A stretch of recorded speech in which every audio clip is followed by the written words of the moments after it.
Hello again and welcome to another Mordian Mondays. This is episode 103 and today guys we're going to be talking about something a little bit different. We're going to be talking about bolt action. Now before anyone turns the channel over and goes, oh if it's not 40k, I'm not interested in that content. Before you do that, please bear with me because bolt action is an absolutely fantastic game that I have mentioned on and off on this channel for a little while now, and it is entirely deserving of your attention. Even if you are an absolutely die-hard 40k fan, bolt action is very much deserving of your attention.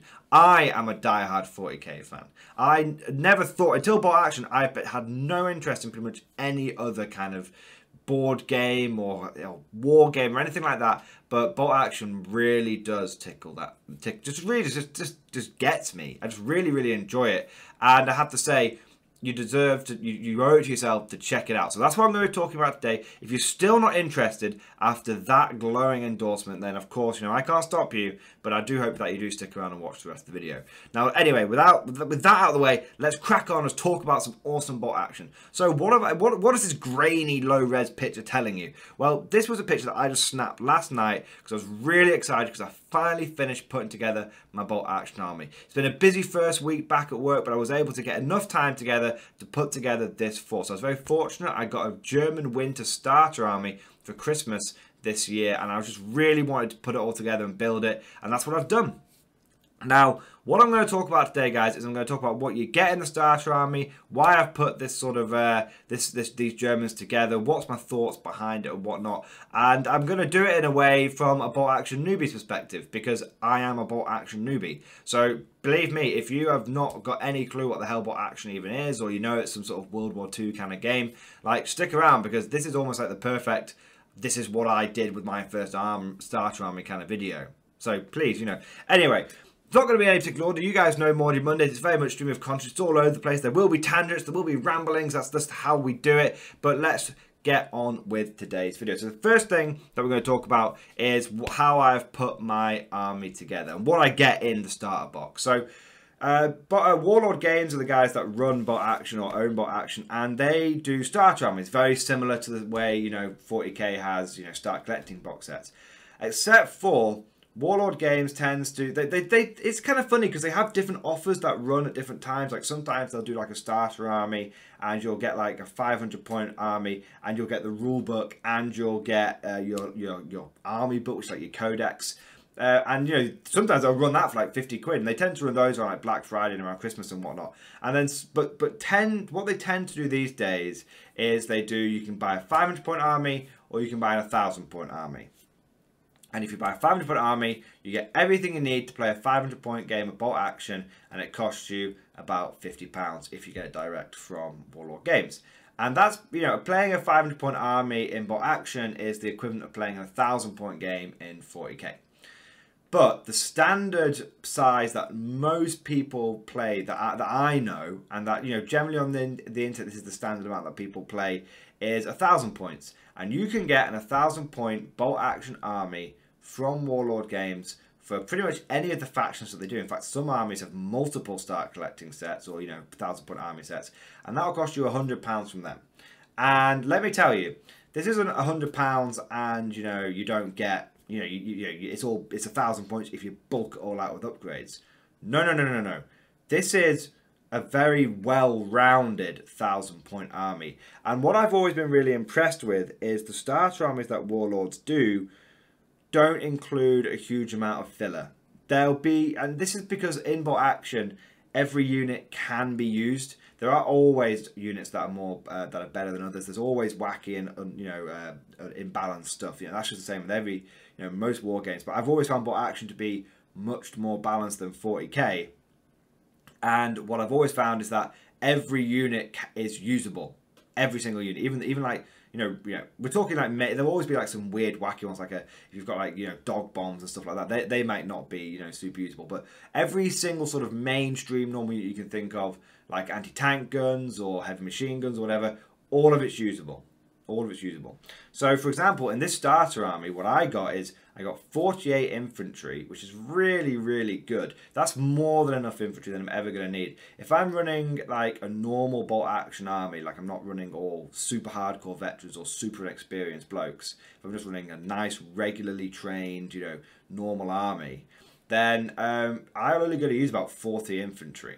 So the fact that they give you 48 is like, here's enough infantry to run a standard army, and if you'd want to go and build up a bit more of a horde, here's an extra, like, you know, 8 or 10 dudes. And if you want to run a more elite army, then you've got, you've got like you've got loads and loads of spares, and you know, either way, you're going to have more than enough infantry. So you've got some spare dudes that you can, you know, put some different upgrades on and whatnot, and then you can use them if you feel like it. If not, then it's fine. So you get enough infantry to build your normal army, and you get about 10 spare dudes who you can then use to, like, oh well, you know, today I fancy using some Panzerfaust, or today I fancy using some assault rifles. You get those extra 10 dudes for variety, which is really, really nice. And then what you also got in this start collecting set, which you got a tank, you got a Panzer IV, and like the Lehman Russ, if you imagine this is like Lehman Russ, you get all the different weapon options of the Panzer IV. So you can run it with like the medium anti-tank gun. You can run it with there's like 2 versions of the standard anti-tank gun I think you can get, and then it also comes with the medium howitzer, which is like that covers pretty much all of the sort of Panzer IV variants from like the A through to like the H, I think it covers, which is pretty good. It's like when you get your Lehman Russ, you can build like the battle cannon or the Vanquisher cannon or whatever. It's like that. And then it also comes with the ability to make it to have the side skirts, which actually have rules in this game. Or you can leave the, you don't. I like the look of the side skirts, so I built mine with the side skirts. But you can leave them off. But it's only a 10-point upgrade, so that's not too bad. And then it also comes with an Opel Blitz truck, which you can actually build into either an Opel Blitz, or you can build it into like a half-track truck, which is really cool. And that's just like, you know, it's like your standard transport. In bolt action, a lot of factions get access to trucks, and you just, you know, bang 10 guys in the back of it, and it's just a good way of getting a bit more maneuverability around the board. So that's really good. So it comes with like a transport. It's like if you start collecting set for 40k came with a Chimera and a Lehman Russ. Do you know what I mean? So, and came with like 40, you know, all the infantry you could possibly need. It also comes with a medium machine gun team. It comes with the medium mortar team. They are the 2 most common weapon teams. They are the 2, in my opinion, best weapon teams for any army. No army should go to battle without a medium mortar. Most armies should take a medium machine gun. Just because they're a good or sort of start unit. I actually, with my Japanese, because I have another bolt action army, I don't actually run my medium machine gun anymore, but with the Germans I'm definitely going to be running my medium machine gun. And then you get a command section, which gives you 2 officers, an artillery spotter, and a medic. And then you get all that in your starter army. And when I've actually added this all up, it says it's a 1,000-point starter army. It's easily, if you start running like veterans and taking upgrades and whatnot, good upgrades, not just like fluff upgrades, you're looking at like easily 1,250. Easily. And some people play like at 1,250 points, which some people see that as the standard. I see 1,000 points as the standard. But so it gives you enough models. I mean, I think realistically looking at 1,300, 1,400 points with this, when you start adding in things like STGs, submachine guns, you know, light machine guns, Panzerfaust, all that good stuff. So for me, I really think this is a really, really good deal. And just think of it this way, guys. Imagine if you were getting into 40k, and I've talked about the good deals that bolt action have in general, but you know, I've more, not just in this video, but in loads of the videos. I can't talk about it enough, because coming from 40k and then coming into bolt action, like the difference between the price is just insane. And bolt action sculpts are really, really good. I say bolt action sculpts are about 90% as good as 40k sculpts. That's just the way I think. I'd never lie to you guys. You know, I'm not going to say bolt action sculpts are superior to 40k sculpts. I don't think so. I think some of them are as good, and I think in some places 40k sculpts have got the edge. So I'd say overall 40k sculpts are maybe a little bit easier to put together, a little bit more flush, you know. But then again, you know, bolt action rather than paying, you know, 35 quid for 10 intercessors, you pay 25 quid for 30 Germans. So it's like, it's definitely a better deal. You only ever need two. You only ever need 2 of those boxes, and you've got all the kind of infantry you could possibly ever need. That's what I think with bot action anyway. So anyway, all of this together is a really, really good deal, and I could talk about how good deals, you know, for bot action is, for, you know, for ages and ages. But my point is imagine this. What is the equivalent, or think about it this way, guys. What is the equivalent sort of price box set for your Imperial Guard army in 40k? It's the Acadian Defence Force. Costs you about 100 quid, and that'll give you like 500 points worth of guard. So really, I know guard's an expensive army to collect, but you know, really, you're going to need at least 3 of those box sets. At least 3 of those box sets to get about 1,500 to 2,000 point army. So that's going to cost you £300. One bolt action 1,000 point army box gives you more than enough to be cracking on with. I mean, I'm talking about this from the winter German perspective. It might be different with some of the other box sets, but just one is more than enough. So I just, you know, and the fact is, here's a little hint for you guys. By the way, no endorsement, no sponsorship. This, you guys know I don't do that. This is just a really good deal that I've come across. There's a website in the UK called Dyson Decks, and they are currently running up to 40% off on bot action. You can get the start collecting set, the start collecting winter German army right now, and like at least a start collecting set for a lot of the other factions as well, like Soviets, Brits, Americans, and I think they've got, they might even have Japanese in there as well. But you can get like all of the mainstream start, you know, 1,000 star armies for like £66.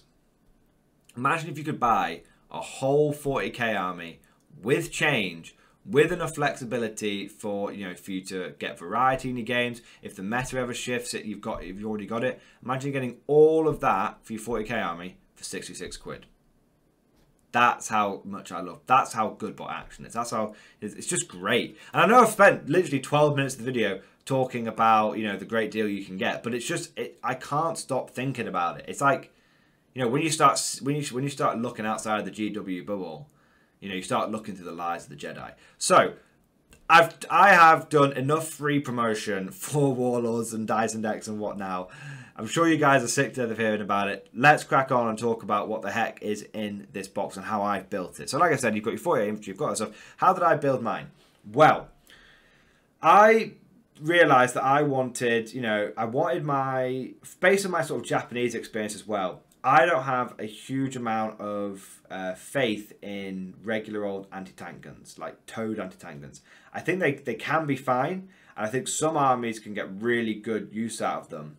But I personally like to use, I personally have found anti-tank guns to be a little easy to counter. You tend to put them on the board, and then the enemy I mean, I know you can put them in ambush and whatnot, so like it's almost like when the enemy drives to range, you can blow them up. But I have found that medium anti-tank guns tend to get focused down, and then your opponent brings their tank on. And if your only anti-tank was having a towed anti-tank, it's not as good. So how I like to build my tanks and how I want to build my Panzer IV is that was going to be my anti-tank, because it comes with like a medium anti-tank gun. I think you can even get it up to like a heavy anti-tank gun.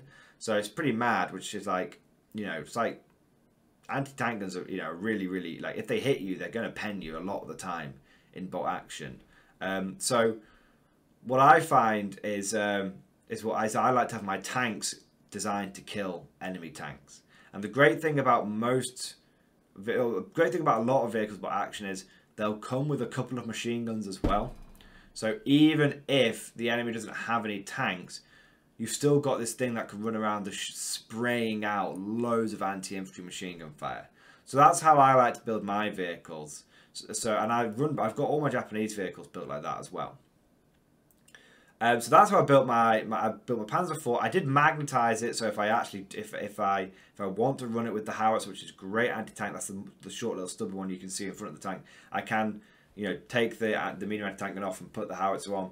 But so I've got a bit of flexibility there. But personally, if you're new to bolt action, if you end up picking up a box set and you stumble across the video and you're not sure how to build it, I would say build your tanks to counter enemy tanks and have your infantry to counter enemy infantry, because your tank, your infantry are never going to be as good as, never going to be really that good at killing tanks. Even with things like Piat teams and bazooka teams, they're short ranged. I tend to find tanks fight tanks, and infantry can do a bit of everything, but are better at killing infantry. So bearing that in mind, I built my tank to kill tanks. I've got my truck, and then I've got my medium machine gun. I've got my medium mortar. They're pretty standard. If anyone's getting into action, you don't know what weapon types to get. A medium machine gun is always a good shout, especially if you're going Germans, because you get buffs to your machine guns. And a medium mortar, every army should have a medium mortar, every single one. As with my Japs, I like to run a light howitzer and a medium mortar for that extra bombardment capability, and it's pretty cheap. For like 100 points, you can get a medium mortar with a spotter that allows it to fire indirect. If you don't have a spotter, it's not like 40k. You can't fire indirect just natively. Someone has to be able to dial it in. So you have a spotter. He can help dial. He can help you draw line of sight from him instead. So it allows you mortar to fire directly, which is really good. So you've got your spotter. You should always have that, and you can get a light howitzer, which for like 50 points, and that's pretty standard for a lot of armies. So like for like about 100 points, you can get a mortar and a light howitzer, and that's a lot of HE, high explosive, and high explosive is really good in bolt action. The only thing I need to add, that I don't need to, the only thing I would consider adding to this army right now that I've got is a light howitzer. Otherwise, I won't be adding anything to it. I've got everything I need. Anything I buy now is just for fun. So you've got your medium mortar, great. I've got my medium machine gun, great, and I've got my tank. They're good for killing infantry, and I've got my tank, which is good for taking out the tanks. How else have I built my dudes? Well, I built my infantry with a just nice mix and standard of weapons on the basis of I want to be running about 10-man squads, and I want each 10-man squad. I'm going to be running probably 4 10-man squads each game.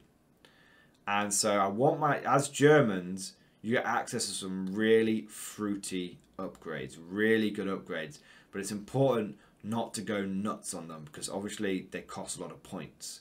So how I built my squads is I gave each squad a MG34. In game, there's no difference between light machine guns, so MG34, MG42, it doesn't matter. I just preferred the MG34 sculpt in this particular box set, because all the MG42 ones were like slung, and the MG34 machine guns were like being aimed. So that's why I built mine with MG34s. There's some other fluff reasons I've done it as well, but I won't get into that right now. I might cover that in another video. But so I gave each squad a light machine gun, which is fantastic.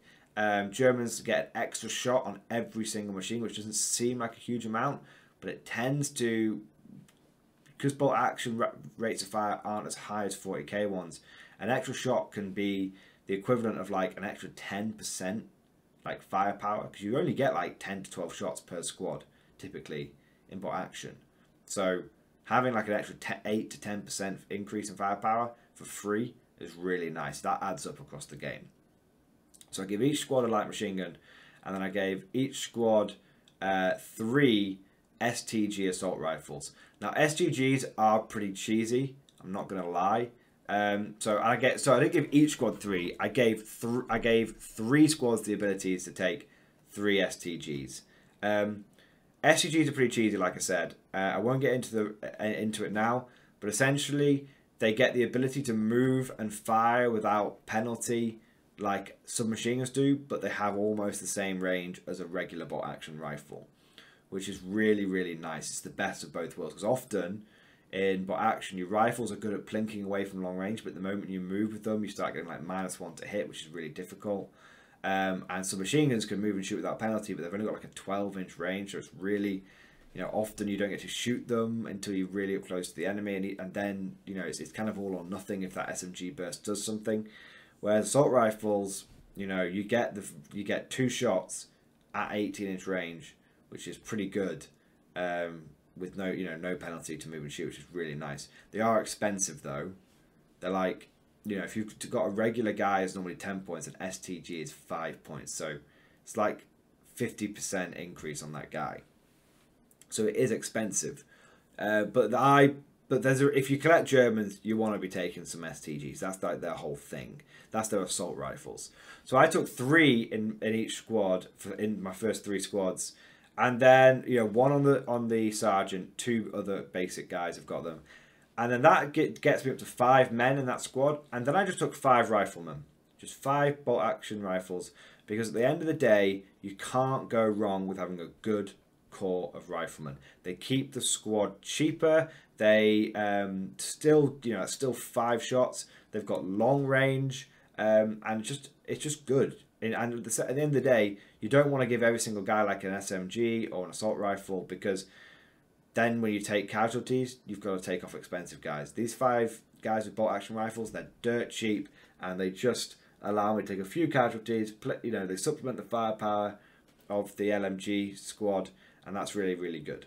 But there is each machine gun has a loader, by the way, in the squad. So the loader doesn't get to fire. He's just loading the machine gun. So that's why they count as 2 guys. Then you've got 3 STG guys. Then you've got 5 bolt action rifles. That equals 10. So I did that 3 times, and then I realised I don't want to be cheesy.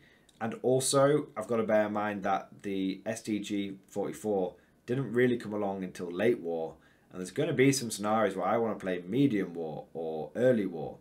Like, you know, they didn't have STGs until really late in the war, so that's why I built another STG. So I had a nice round number of 10, and then I built 5 SMGs and another couple of light machine gun guys, because there are some German squads that can take 2 light machine guns, and then I built, you know, the rest were rifles.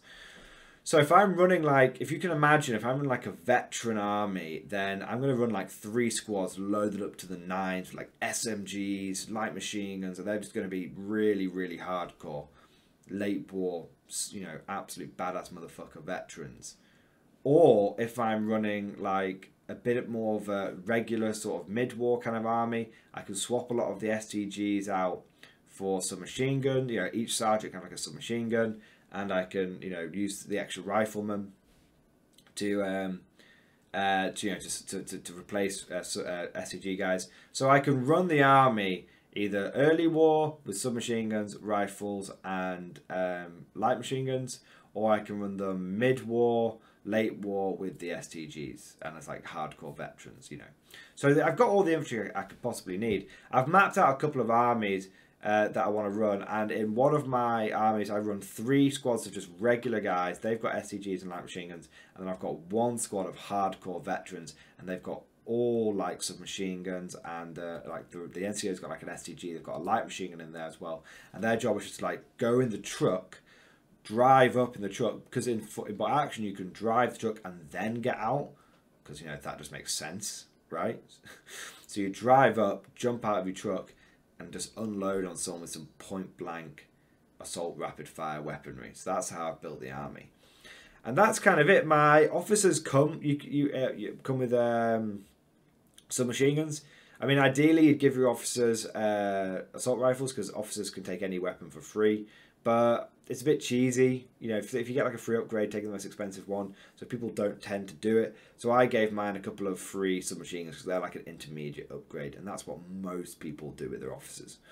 And that's kind of it. So how I plan on running this army is either as, you know, 3 squads of veterans dialed up to the 9s, or I'm probably not going to run it that way, because pure veterans infantry spam is a little cheesy. How I plan, or I could run it as like an inexperienced horde and run all 50 guys.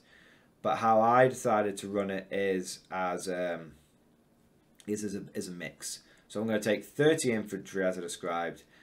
They'll be just like those 30 infantry with the medium machine gun and the mortar will, you know, probably they're going to like start on the board in defense positions, just doing as much firepower as possible, keeping the enemy pinned down, because pinning is an actual mechanic in bot action. It's really important. And then in sort of like my active reserve, I'm going to have a squad of dudes in the truck, and I'm going to have the tank, and I'll probably have like my officer as well, and some other little bits. And their job is going to be to like, you know, where I'm getting hit hardest, come in and help stabilize the line and help, you know, do some offensive action as well, because you're still going to be on the attack. It's really weird with my Germans because, like, they are very, I feel like they're a much more defensive army. Like, they're a lot more firepower and cover focused. And the moment you start moving, you start taking penalties to hit.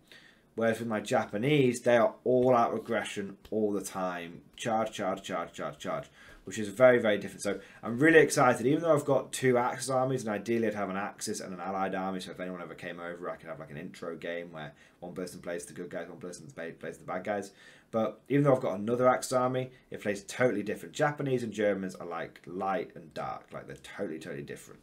So yeah, that's just what I've been up to, guys. That is what I plan on running the army with. I've, as of today, I have base coated them. I haven't base coated them time as this picture, but I've base coated them. I'm going to run them in sort of kind of historical colours. So I even though technically the Panzer IV with the side skirts should be like in a camouflage colour, I'm not very good at painting camouflage, and I don't want this army to take up a huge amount of time and distract me from the Great Mordian Restoration Project. So I'm going to be painting the whole army in like standard German grey. So it's like, yeah, everyone knows Germans grey, that's their thing. So that's how I'm going to paint the army up, even though technically I think they're meant to have like a greeny grey at this point, and the tanks meant to be camouflaged.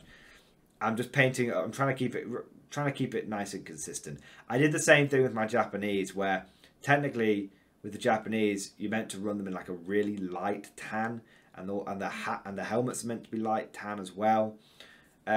Even though they're meant to be like that, I actually paint my Japanese with like tan clothes, but I gave them green helmets and I gave them brown webbing. And the reason I did that is so that the models didn't look like just a block of tan. And that the models look really nice and clean and consistent, so I had a nice consistent colour scheme. Because we all know if you run everyone grey and you've got like a random multicoloured tank, it doesn't look very good, does it?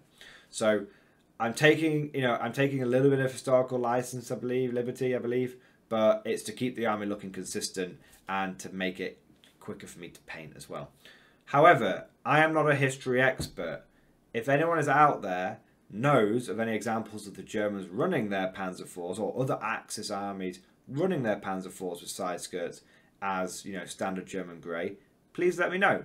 But if it didn't happen and you're a little bit annoyed by the fact I'm going to be painting my Panzer IV with side skirts grey, I can only apologise. Just, Bolt Action is my fun game, and I'm painting it up in a fun way.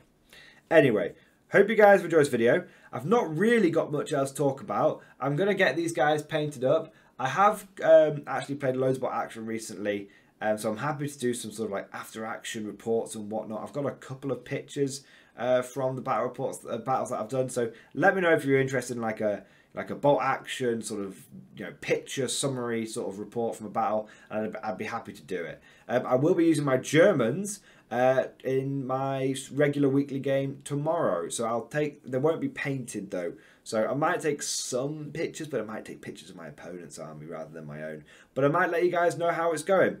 Anyway, this is today's video, Bolt Action video. But we will be talking about lots of 40k stuff throughout the rest of the week. There'll be at least one more video this week. Might be 2 or 3 videos up this week. Because obviously, Genestealer Cult, ooh, they are not only on the horizon, they are very, very almost here. Obviously, some YouTubers have got some advanced copies and whatnot. They look like a spicy meatball, the old Genestealer Cult. My understanding is they're going to be mid-tier, but we shall see. I was very despondent on the book until I saw the leaks and reveals, and now I have got a very good feeling about the book. I think you're going to have to be clever with the list building. Some people say, oh, it's got such a high skill ceiling, you need to be so cerebral to use this book. I think that's just such a wanky thing to say, and apologies if anyone else believes, but I see it's like this thing that's parroted all the time online. And I know we've gone off in a totally different direction, but hey, Mordian Mondays, right?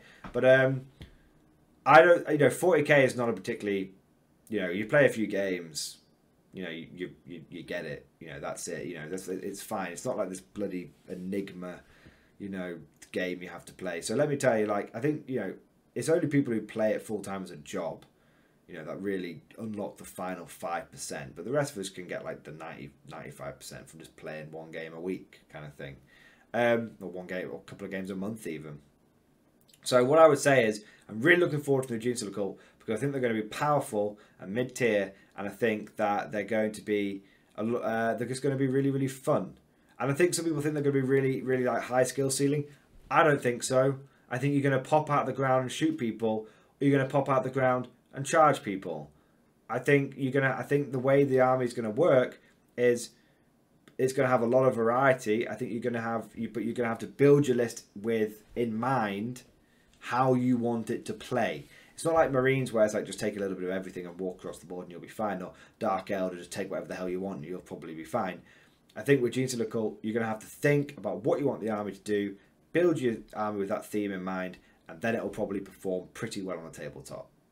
I have a very heavy neophyte army already, the Brotherhood of Nod, already painted up, and my idea is I'm going to have loads of neophytes popping out the ground, shooting the shit out of people with as many heavy weapons as I can get my hands on, and basically I'm going to have a nice mechanized force of like 4 trucks as well, and maybe have 1 unit of like Gene Stealer Cult, Gene Stealers to pop out and smash people, 1 or 2 units. But generally speaking, I'm going to pop out the ground and shoot people, and I'm going to take cult icons so that I can get loads of free dudes back. And because people are saying the cult icons are expensive, personally, I don't think they've done the maths on it. But we'll talk about that more in future videos later this week. So let me know what you guys are thinking down in the comments below. Are you looking forward to more bot action? Have you been doing any bot action recently? Like I said, if you're interested, Dyson decks, 40% off if you're in the UK. I don't know if they ship internationally, but if you're in the UK, they'll give you loads of off. And what do you think about the new Gene Stealer Cult? Hope you guys enjoyed this video. Thank you for watching, and of course, I'll see you guys next time.